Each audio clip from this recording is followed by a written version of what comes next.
મધ્ય ગુજરાતના સૌથી મોટા અનાજ બજાર તરીકે ઓળખાતા વડોદરાના હાથીખાના એપીએમસી માર્કેટમાંથી સુરક્ષા વ્યવસ્થાના લીરે લીરા ઉડતા સનસનાટીભર્યો કિસ્સો સામે આવ્યો છે।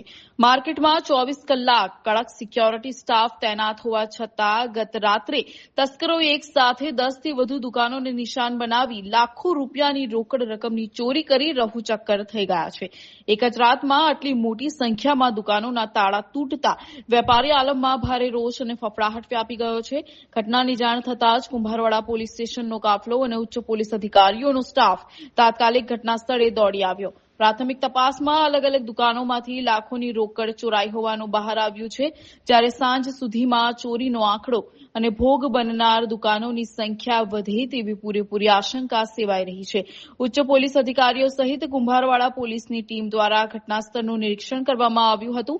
માર્કેટ અને દુકાનમાં લાગેલા સીસીટીવી ફૂટેજ મેળવીને ચોરોની ઓળખ મેળવવા ચક્રો ગતિમાન કરાયા છે।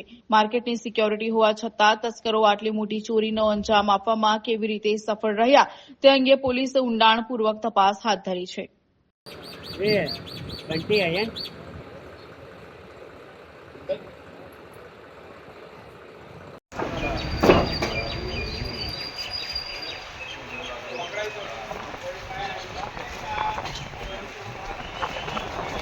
રાધે હું બનાવું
ઇન્સાઇડ બોલાય મોકલ્યો બહારથી 3 થી એમાં એકનું મોડું ખુલ્લું જ હશે રાખવું।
કંઈ નહીં, બધા દુકાનના તાળા તોડ્યા છે, અંદર બધાની કેશ લઈને ગયા છે.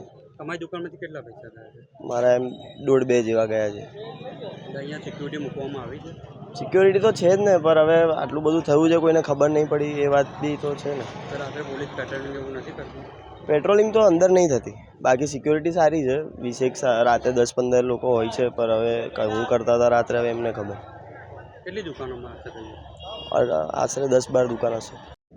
મારી દુકાનમાં સવારે 4 વાગે આવ્યા હતા, તાળા તૂટ્યા છે, શટર ઊંચું કર્યું છે, પછી અંદર આવ્યા પછી કબાટમાં ખોલ્યું, લોકર ખોલ્યું, જે રકમ હતી ₹3 લાખ એ ચોરીને જતા રહ્યા.